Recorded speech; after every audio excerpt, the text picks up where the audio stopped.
After canceling 2 canoe trips in a row because Elo was sick, the vet finally gave us the green light to go camping. I didn't want to risk taking her into the backcountry, so I decided to do something completely new to me: car camping. We would spend our days paddling on the water and hiking to enjoy the beautiful fall colors, but our home base would be at the Rock Lake campground. This is part 1 of our fall adventure together in Algonquin Park.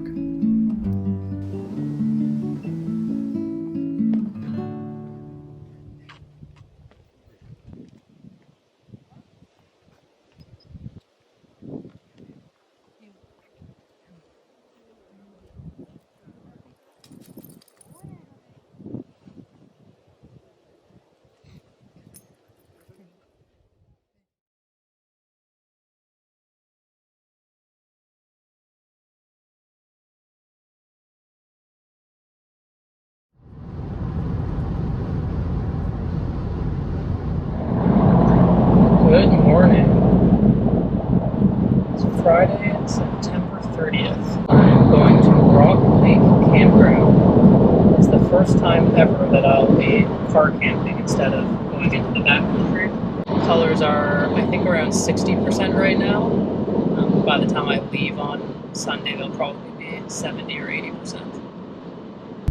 Hey, baby. You done sleeping?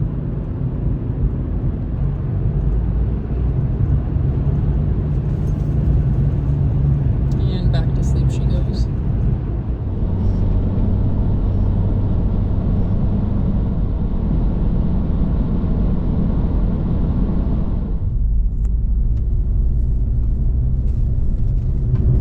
I just checked into the Rock Lake campground. It's 11 o'clock right now. I drove through the campground just to check out the site that I have. It's tiny, it's right in the middle of everyone. It's very different from backcountry, but it's perfectly fine. I'm here to do some hikes and just spend time with my dog. So right now I'm just driving out of Rock Lake, and I'm going to go towards Opiongo. I think right now the water is dead calm on Rock Lake at 11 a.m. So Opiongo, you never know. It was calling for winds of like 15 kilometers an hour, which is really tame. So even for Opiongo standards, like, it shouldn't be too bad. And then, assuming that I still have energy on the way back, we're gonna do the lookout trail. It's a pretty short hike. I think it's like 30 minutes round trip or something, and spending some time at the top, it'll be an extra hour or 2 on the day. Come. Good girl. Good girl. Good girl. Stay. You did it, Elo. You made it.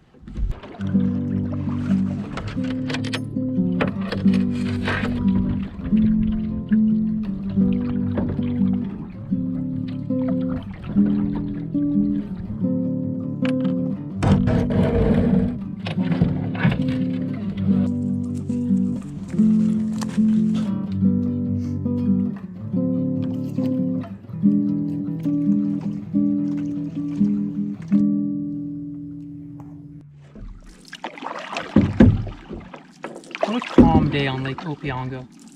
When have you ever seen Opiongo this calm? It's 1:45 in the afternoon. There should be like 4-foot waves.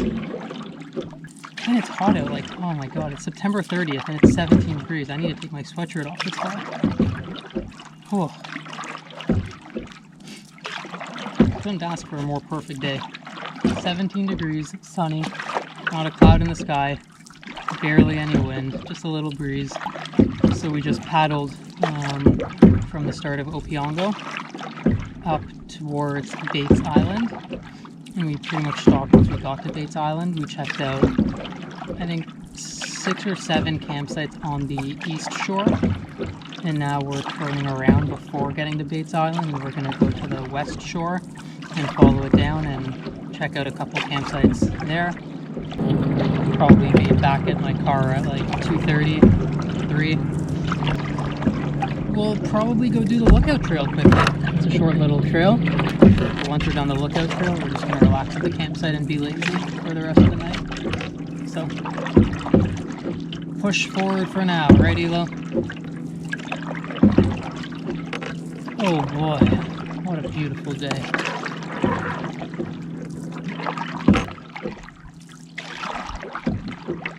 Oh, good girl. Good girl, Elo. Good girl. Here's my baby.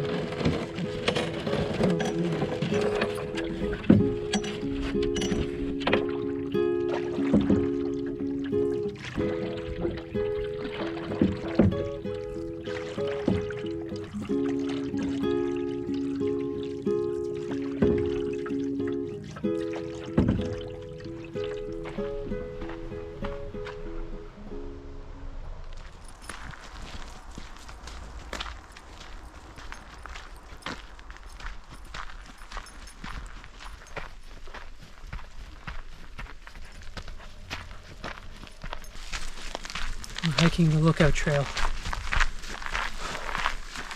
Surprisingly not that busy, because everyone's going down right now. It's about 4 o'clock. It's a short trail, we'll be done soon. Elo is too busy sniffing everything, because I'm guessing there's been lots of dogs on the trail today. Let's go, Elo, we're almost at the top. How you doing? You doing good? Good girl.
Right now it's 9:30 a.m. We are hiking Booth's Rock Trail. It's probably just a couple degrees above zero right now.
Hello, hello. We just got back from the Booth's Rock Trail. We started at like 9:30, and it's about 12 now. I took my time. Like on the trail, we walked pretty fast, but we stopped a lot to take pictures and videos and just enjoy the scenery. So this is the campsite. It's in the middle of Campground B of Rock Lake, and it's quite small and quite non-private. I pitched my tent there. It's all rock beneath, so you can't really peg down the tent easily, but you can still weigh it down with rocks and other stuff. And this is the site. There's a bench towards the back, fire pit right here, and you can see the other campsites are all within immediate vicinity. I set a line between the two trees for ELO.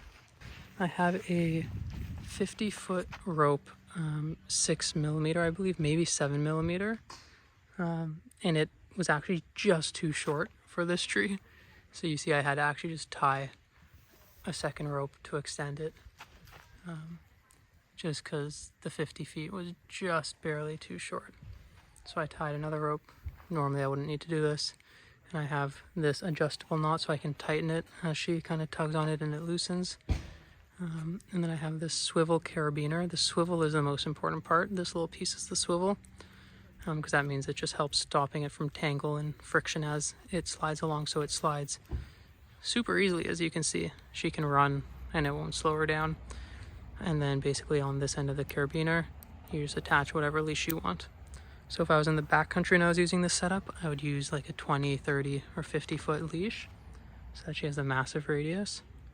But because we have neighbors and I can't let her run 20 feet away from my campsite, so I just have the normal 6-foot leash. And it's perfect just because the way that it's set up. If she runs 6 feet, she kind of just gets to the perimeter of my campsite towards the other campsites, but she doesn't actually make it onto their site.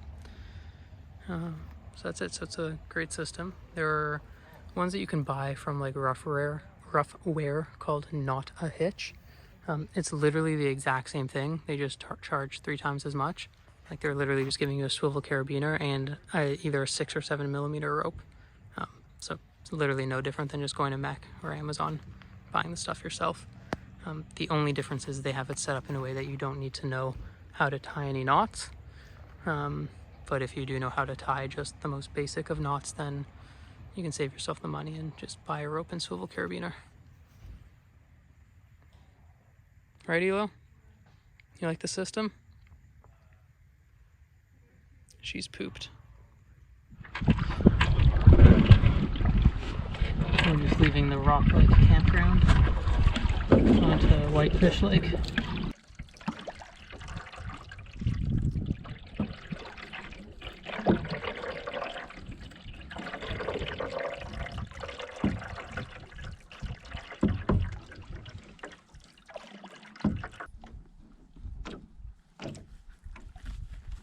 Come in.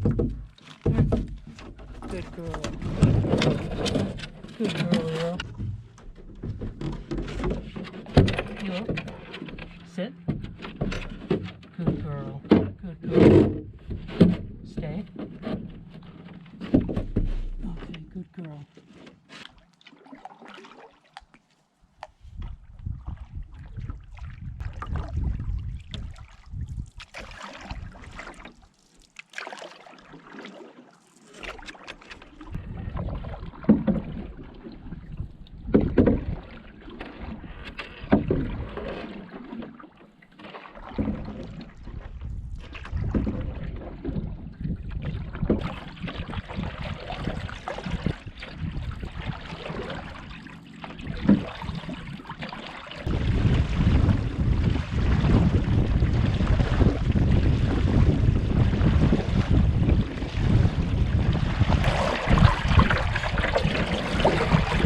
Point straight in with the wind weighing us down in the front.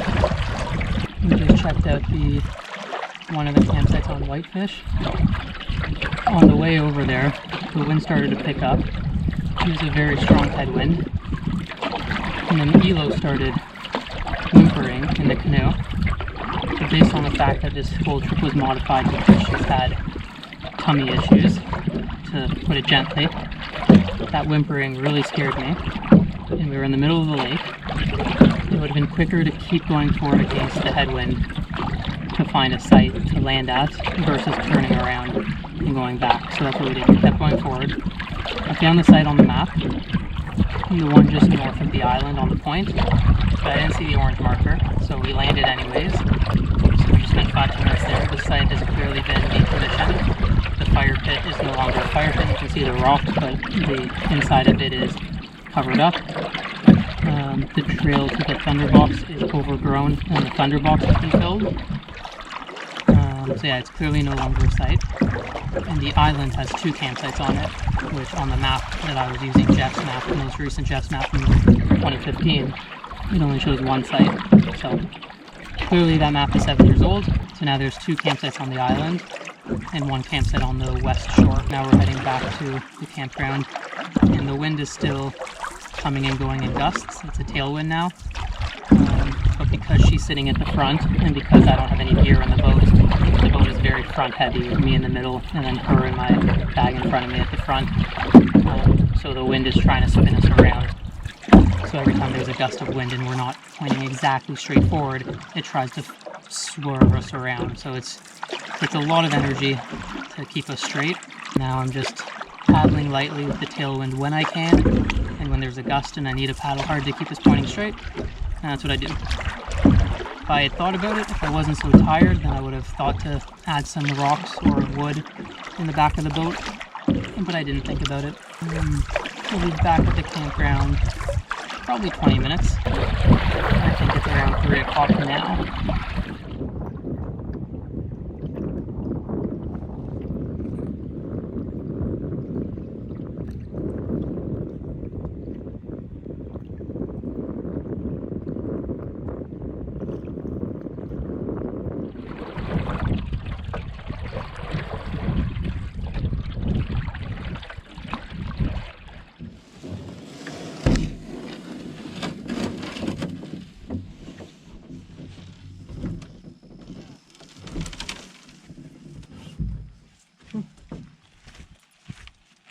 This way. This way.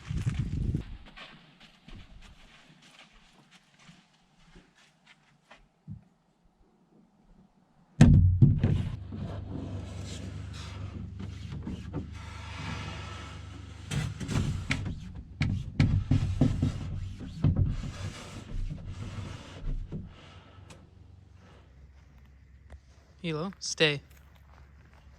Stay, Elo. Stay.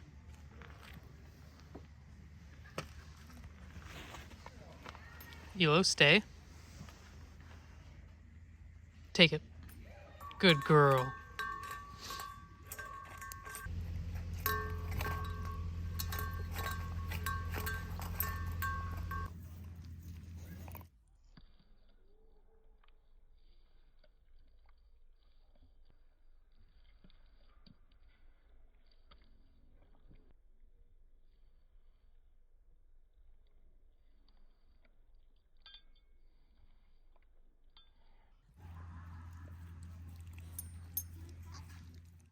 It's about 6:30. I'm at the campsite. It's completely overcast and it's supposed to get to -3 overnight, which means even now, without the sun and with the wind, it's already really, really cold. My neighbors at the campsite beside me offered that I can, sit with them by the fire. So maybe I'll do that, or maybe I'll just walk around. I did want to show one thing before I sign off. Another complete disappointment with GoPro. I have nothing but issues with GoPro every time I use them. I've been using it for years. I had a GoPro Hero 7. I had tons of issues right when I got it. Now this year I got the 10 and I've tried using it like 4 times and every time there's an issue.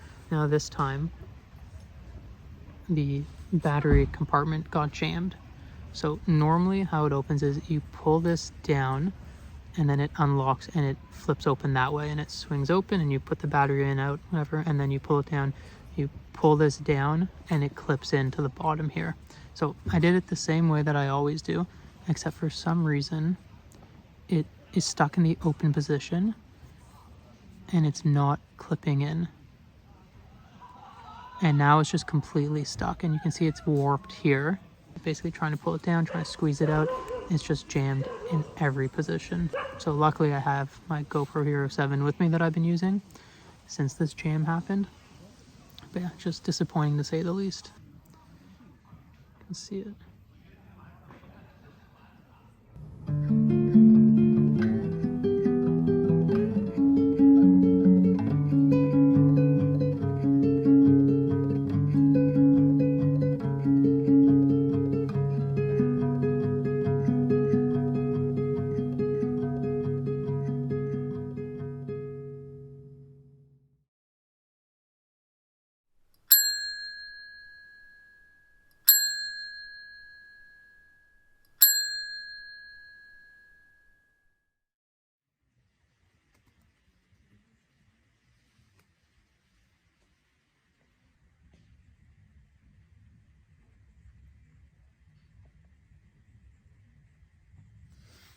Morning of day 2.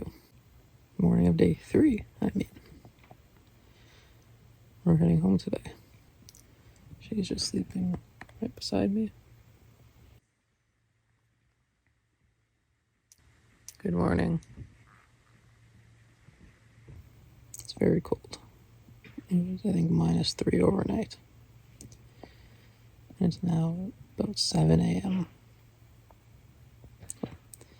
Gonna very slowly get up and pack up. Good morning, Elo.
quite windy with some serious white caps.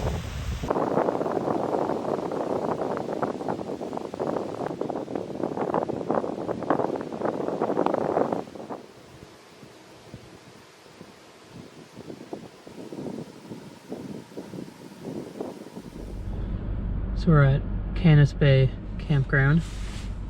We were going to go for a paddle and check out all of the sites because I think it's like an empty lake tonight.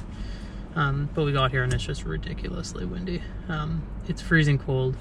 It's super windy. There's major white caps and it's blowing directly into the beach here. So it'd be a massive headwind on the way out. And it's 10:47, so it's probably going to get worse over the next hour or two. Yeah, it's not safe to be on the water, especially when I don't have gear to weigh down my boat, and when I'm front heavy with her in the front and her who rocks from side to side. It's just, there's way too much risk involved with being on the water. So we're not going to go on the water, just head home. I guess gives us some time today to clean and organize the gear. So that's it. So yeah, we're just going to head back now. Are you okay if we go home now? Are you comfy in your little corner? Okay, we're gonna go home, okay?